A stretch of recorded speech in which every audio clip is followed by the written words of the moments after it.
Almost everything you see in our newscast would not be possible without the work of our photojournalists. Hello, I'm Mike McDaniel, reporter and anchor with WWL-TV.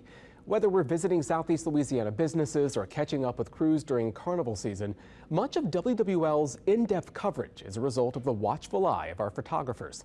The stories you're about to see showcase these skills, how photojournalists can turn heartfelt interviews, acts of kindness and charity, and the hard work and talent of your Southeast Louisiana neighbors into informative works of art.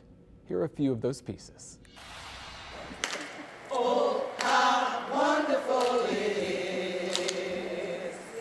Jesus promised he'll take care of me. Oh, my mother was larger than life. Although she was under 5 feet tall, she was a dynamo. She took this city by storm from the time she was born up until the time she received her reward in heaven. This memorial service is the prelude to the funeral. There was so much outpouring of expressions of love and appreciation for Barbara. We knew we couldn't just do it in one day. Jesus promised. She was always there, always a part of her girls' lives, her sons' lives, and making sure that she was advocating for them as a voice.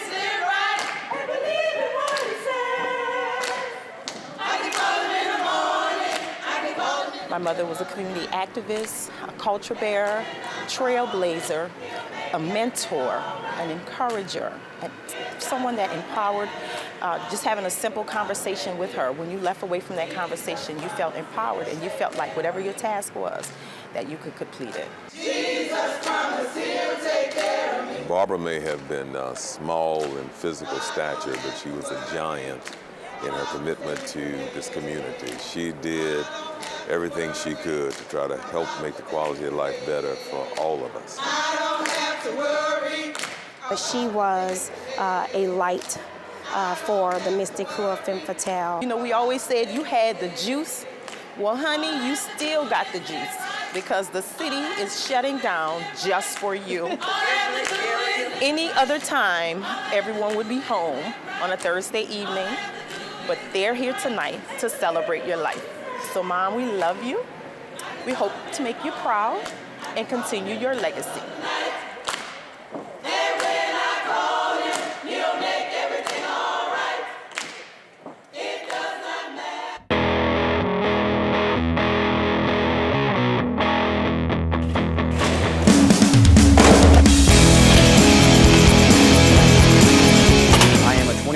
Professional skateboarder from Gallatin, Tennessee.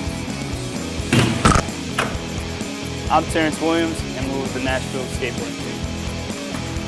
It's multiple skate parks built inside of abandoned airport in New Orleans. We have 8 teams that flew out here to different skate shops in different cities. They're all having time to compete inside the airport. We have built out this wonderful setup. There's 3 different parks last year. This year we got 4.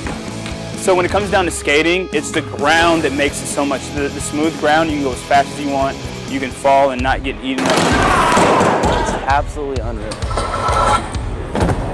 It's amazing just to see the reactions of everyone when they come in. It's the same as mine every time I walk by this place. Or I see this place, I'm like, this is not real. This is amazing. It's truly like a dream. It's so cool. And just have a good time. That's really what it's about. We're telling each other it's just like a victory lap for us. We're just out here at a pace and enjoying it. So that's what it's about. Bringing the air show back to the New Orleans community for the first time in 5 years. We're bringing the Blue Angels back for the first time in 5 years, bringing them home. Getting back down here to New Orleans has been a big deal for the team. We know this area has been, affected severely over the last several years with, hurricanes and stuff like that. I absolutely love this community, and it is just uncontrollable pride to bring the military back to this community to ensure that we're one together. This is my first time flying in the New Orleans Air Show. I mean, it's exciting. I mean, we train a lot for it. Over winter training, the jet guys are flying hundreds of sorties, and Fat Albert's in the simulator training all winter. The maintenance is very important, especially electricity. It goes through everything, the flight controls, the software, through the screens that the pilots use, and mostly everything. It's very important. You work really hard day in, day out. Super Bowl, World Series, Stanley Cup, all of them.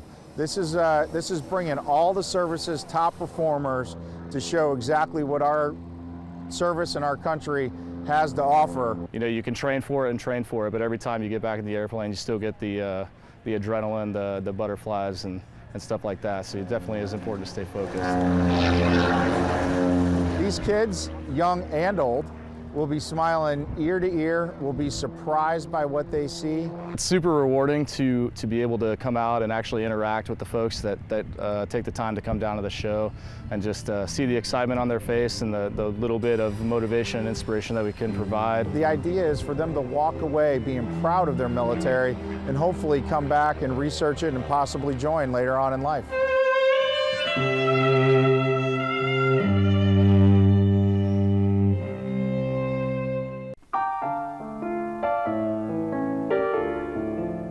I'm Jordan Pembo. I'm 17 years old, and I'm the highest rated female chess player in Louisiana. And of women my age, I am 45th in the world. I started playing chess when I was like 5 or 6 years old. Most of my life has just been filled with chess, and I'm perfectly fine with that. I'm pretty happy to be where I am right now.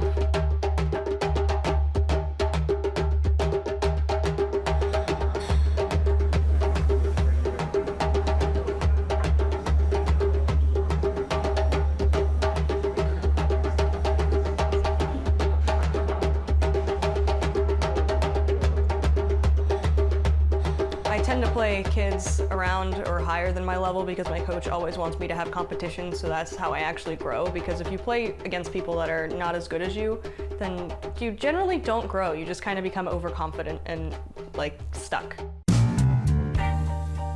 Well, I've heard people say chess is a boring sport. That is a lie. I have gone into chess matches and come out with so much adrenaline in my body that my hands are physically shaking. There are certain strategies you have to follow, but I've found that every chess game is different. Like, you don't walk in with a whole plan of, oh, this is how this entire game is gonna go, because you're playing against someone else who has their entire own plan.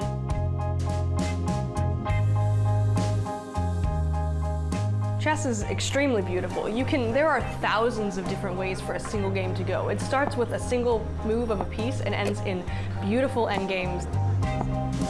You can make one mistake and bring yourself back from that, or your opponent can make one mistake and all of a sudden you have the win.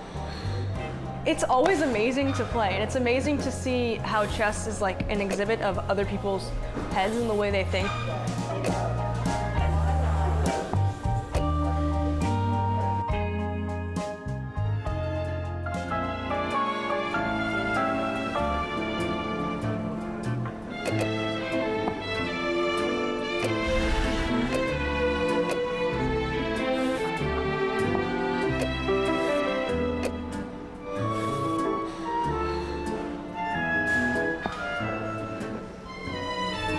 The tournament that I played at most recently was the Louisiana State Championship, and that was kind of like the qualifier to see who goes to the Danker, who goes to the Borrower, who goes to the Herring, and those are all the national tournaments of different sections. Tournaments can get very cutthroat because you have to remember, these are women fighting for national rank. Making friends is fun, but that's not what we're here for. We're here to basically fight for our state. I don't like when you have to put a bunch of pressure on yourself, so that's one thing I'm trying to avoid with this Herring tournament. So I just kind of want to see it as having fun, mostly, and playing to the best of my ability. You don't want to stress yourself out over it, but you also want to be aware that you are aiming to win.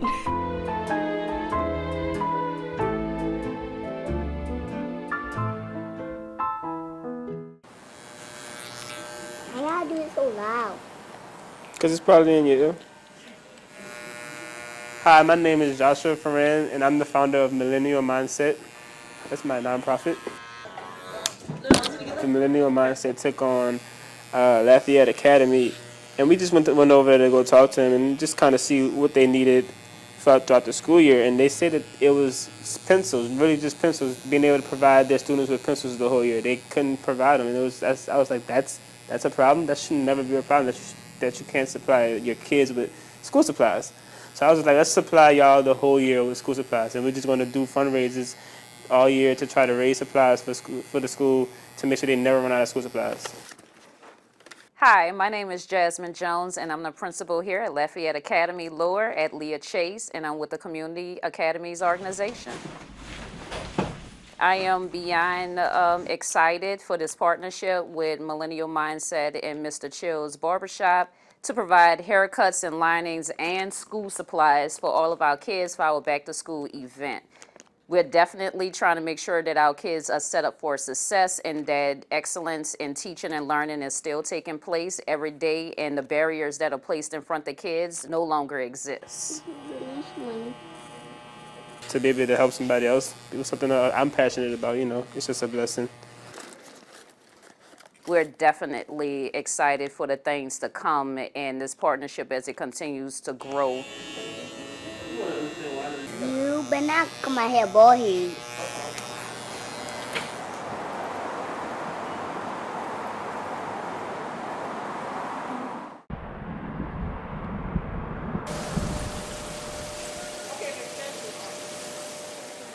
One with green beans and potato salad. A great fish fry is going on, the best in the city. It's good to see friendly faces again. Well, the fish fry is in response to our Lenten obligations here as a Catholic community. Part of the Lenten sacrifice, and during the season of Lent, we give up meat on Fridays as a way of getting past that carnival, that carne, the meat. But we also have a chance to have some of the St. Augustine High School students come and volunteer too. And then the other two are going to be green beans and green salad. It made me feel pretty good knowing that I'm able to help somebody out and be able to feed somebody. And being in the St. Aug, we all about God and helping out, so it's almost like getting my blessing. I didn't feel like frying fish myself, so I figured for the price it was worth the investment. They have an abundant amount of food for the price of $10. Good morning, how you doing? So thank you. The food pretty good. I trusted Father Tony, so I think he know what he's doing. Okay, today we have macaroni and cheese, baked fish, fried fish, green peas, green beans, potato salad, choice of potato salad and tossed salad. We have a soda station, dessert station. Oh, yeah. You have to support your church. While we're feeding and taking care of one another, we also are planning on ways that we can go out in the community and take care of those who are less fortunate. It would be great for people to come out and meet our wonderful community here and enjoy a good meal.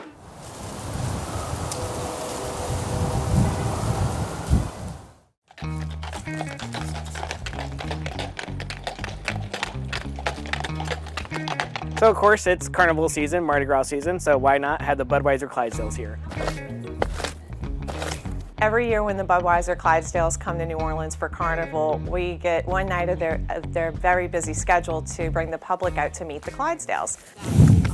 It gives our community a chance to get out the house, especially during COVID. So we've created Horses, Hops, and Cops. This is our 12th year, and again, it's an opportunity for everybody to come to the stables.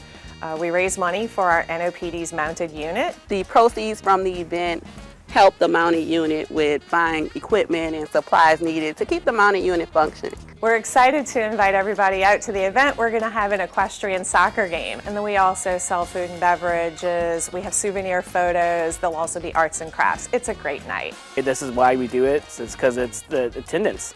You know, this is our largest event that we do spectator-wise. It's our way to give back to the community, and we just love it, and we love that it means that we can help more people. So we're excited for it. I can't contain myself.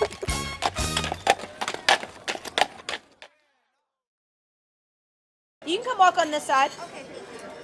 Do you guys have cash? You can come up this way. Thank you so much. Here's a stamp for you.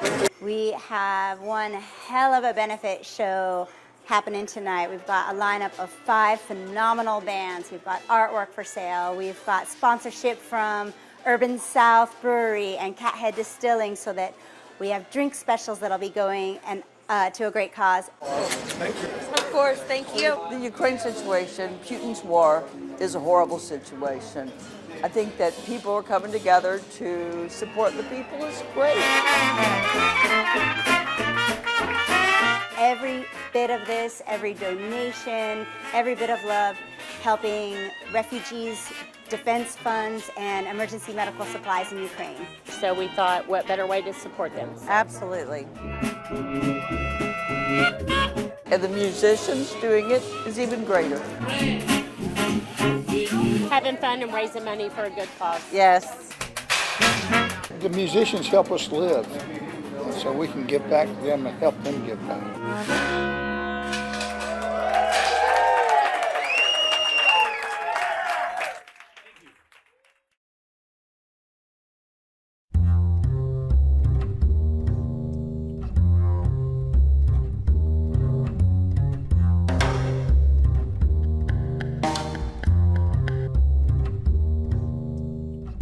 I'm El Casimo Harris, a writer, photographer, and artist based here in New Orleans. I started the project in 2018, Vanishing Black Bars and Lounges. I noticed that many of the bars in New Orleans were closing.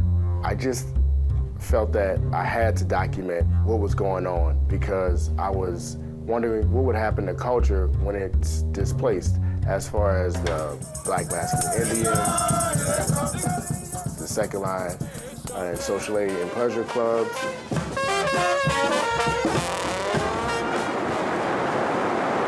The area that started it all was St. Bernard Avenue between Claiborne and Basin and North Rampart.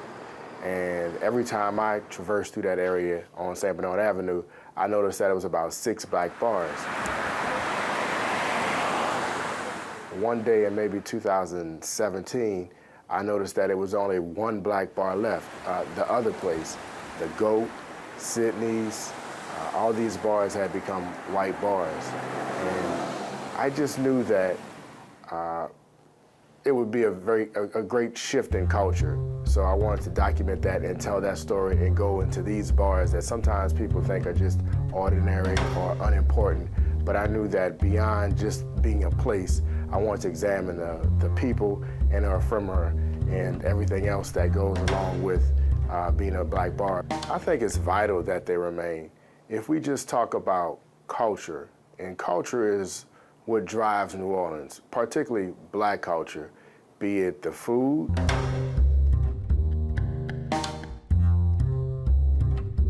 the music, the dance. When these bars begin to close, usually each social aid and pleasure club or Black masculine Indians, they have a bar that is their home bar. So when that bar closes, what happens to that culture that was practiced there? Usually it's displaced and it has to go somewhere else. And as the neighborhoods continue to change, I wonder if it will become these practice cultures a nuisance. I want people to see what happens in these bars, whether it be the pictures that hang on the wall, the rules that you see on some of the bars that's on the wall, the scribbled and handmade signs. If these bars go undocumented, the stories that happen, the history that happened, it just goes with the people who carry them. And when they are no longer with us, who's to tell that story? Things change, and I think we do evolve, but things shouldn't be erased. The bars are closing faster than they're being opened. So I don't think it's done. I think that they'll always have a bar, but I think we deserve more than a bar. I think these bars need to be sustained and invested in because they're important to our culture. And our culture is something that has influenced the world and continues to do so.